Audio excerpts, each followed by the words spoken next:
Лорд Джордж, достолепен английски лорд, се събужда една сутрин в просторното си имение.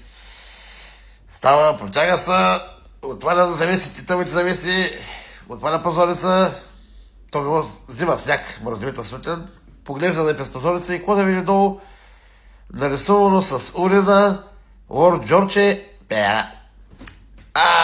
Като побеснял, веднага казал там един от слугите си да отиде в града, да извика Шерлок Холмс, за да разбере, да разгадае този случай. Кой аджеба е написал тая простотия?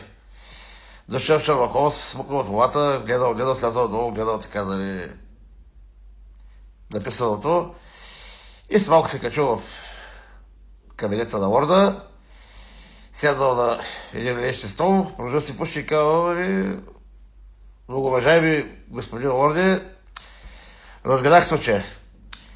Значи, писалката, с която е написана тая простотия, е на вашия главен иконом. А пък почерка е на вашата благоверна съпруга.